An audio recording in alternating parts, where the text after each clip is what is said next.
Som pripojený na prístroje, pýtate sa čo sa stalo Arči? Hrablo ti v bedniči? Som fit, cítim sa po píči, akurát sem vylieči, čo ma dlhšiu dobu trápi. V mojej hlave skraty je to, čo spôsobuje vady. Nie som hadám vadný, len mám psychostavy a niektorým to vadí. Občas mávam hlady, občas dávam hlody, venujem sa hobby a tým je žrať huby. Huby? Áno, huby. Ľúbim huby, ľúbim aj kokotov. Ľúbil som aj teba, ale znásilnil si môjho deda teda. Už ťa môžem jebať, len aby si vedel. Bráchu, ja som proste chorý, v hlave bežia nočné mory. Neviem čo mám teraz robiť, ľudia kurva sorry. Vážne bojím sa čo sa stane, ja viem, že je to len vo mne, ale čo keď mi to vážne prepne. Som tu aj ostanem, lebo jebať mi neprestane. Pýtam sa čo sa stane, tá psychóza ma dostane. Som tu aj ostanem, lebo jebať mi neprestane. Pýtam sa čo sa stane, tá psychóza ma dostane. Teraz ste taká kecová pasáž, tak radšej budem ticho, aby som to nedojebal. Tak pšt.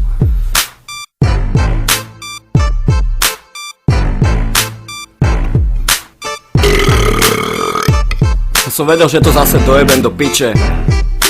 Sorry, mám problémy s trávením, to je tým húlením. Veľa trávy fajčím, vím to škodí, ale mám to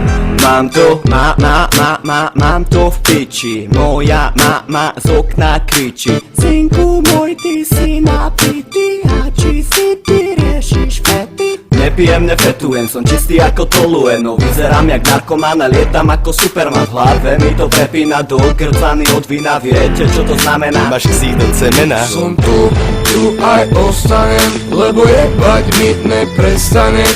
Pýtam sa čo sa stane, tá psychóza ma dostane. Som tu aj ostanem, lebo jebať mi neprestane.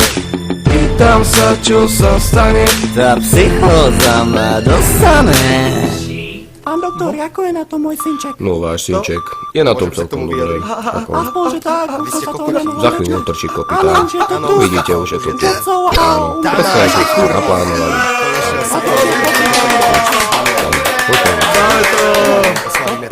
Čo? Ale do piče. Ale kurva do piče.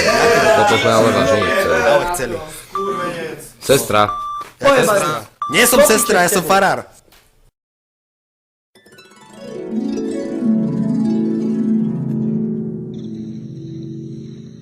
Čo ti jebe? To čo bol za sandík? Do piče! Poď! Kurva! Nechaj ma! Do piče!